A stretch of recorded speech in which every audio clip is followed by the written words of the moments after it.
Good morning, student. Assalamu alaikum. I am your teacher Jveria from Oxford School System.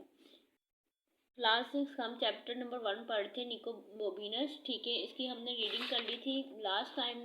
जो first lecture मैंने आपको online दिया तो उसमें मैंने आपको ना पेज नंबर 5 की रीडिंग दी थी। ठीक है, आपने अगर अपने अम्मी अब्बू को और या बड़े बहन भाई को या अपनी जो आपकी ट्यूशन वाली टीचर हैं उनको अपनी रीडिंग सुना दी होगी।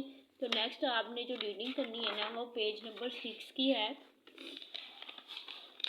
पेज नंबर 6 की रीडिंग। ठीक है, are you are right he asked, यहाँ से लेके आपने are you are right he asked, यहाँ से लेके आपने एंड तक करनी है। Amazing room he did not ever scene.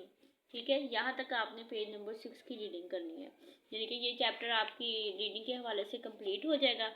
यहाँ तक आपने इसकी रीडिंग करनी है। और लास्ट लेक्चर में मैंने आपको पहले 2 क्वेश्चन के आंसर लिखवाए थे। आज मैंने आपको नेक्स्ट 3 और 4 का आंसर बताने हैं। ठीक है, अपनी अपनी कॉपी निकाल लें और इसके साथ साथ नोट करते जाएं। ठीक है, क्वेश्चन नंबर 3 क्या है? Why do not people pay attention to what Rosie से?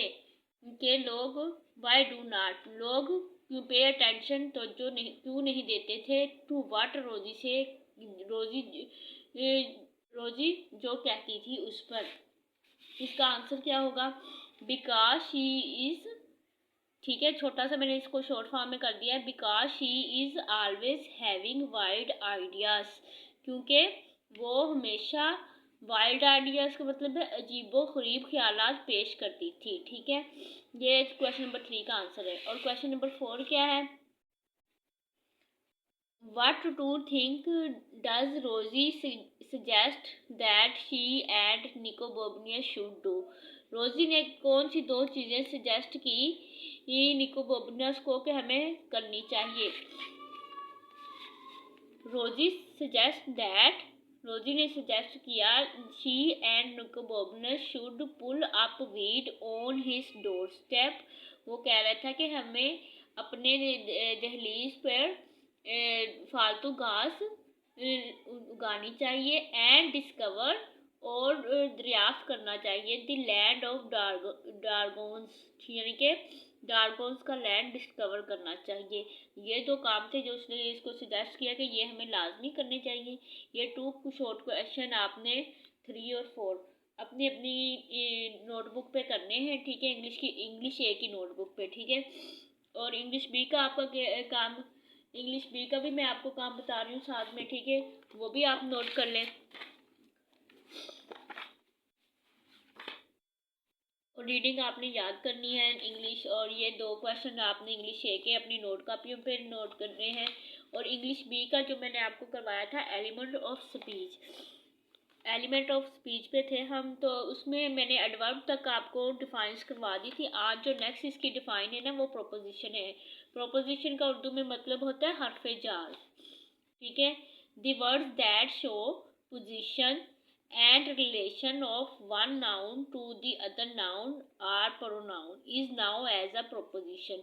जो लफ्ज़ एक किस्म का दूसरे से तल्लुक़ हालत की बिना पर जुड़ता है हर्फ जार कहलाता है। ठीक है, कैसे में पता चलेगा कि प्रोपोजिशन की कौन कौन सी होती हैं?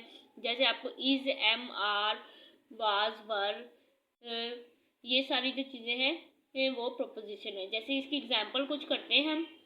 हर pencil are in the box, ये जो आर है ना इससे पता चल रहा है कि इस आर की वजह से ये आपस में नाउन और प्रोनाउन के साथ जुड़ा हुआ है। ठीक है, हर pencil are in the box, are क्या आपकी इसकी प्रोपोजिशन है। Our apple are on the plate, are क्या है? प्रोपोजिशन है कि हमारे एप्पल प्लेट में है। The cat is under the table, is क्या है? कैट जो है, कैट एक नाउन है। ठीक है, अंडर द टेबल एक प्रोनाउन है। ठीक है, उसने कहा कि कैट टेबल के नीचे है। The fan is over the table, ठीक है, the fan is over the table. ये इज क्या है? प्रोपोजिशन है। Is, am, are, was, were, has, have, ये सारे आपके प्रोपोजिशन वर्ड्स होते हैं हरूफ जार। ठीक है, ये वाली डिफाइन पेज नंबर आपका 15 है। पेज नंबर 15 इंग्लिश बी का। आपने प्रोपोजिशन की ये डिफ़ाइन अपनी अपनी कापियों पे नोट कर लेनी है। जब आपकी ऑनलाइन क्लासेस से ऑफ हो जाएंगी, स्कूल आप आएंगे, तो मैंने आपका काम ये चेक करना है, ठीक है। और अब घर में बैठ के आपने अच्छे से इस डिफ़ाइन को याद करना है और लिखना है अपनी कापियों पे। इंग्लिश है का भी आपने लिखना है अपनी कापियों पे, ठीक है। अगर किसी बच्चे को नहीं समझ आती तो वो कांटेक्ट कर सकता है, ठीक है, मेरे साथ, या आप स्कूल से कांटेक्ट कर सकते हैं। हमें कोई काम में मसला हो तो बताएं। Okay, thanks for watching, take care, अल्लाह हाफिज़।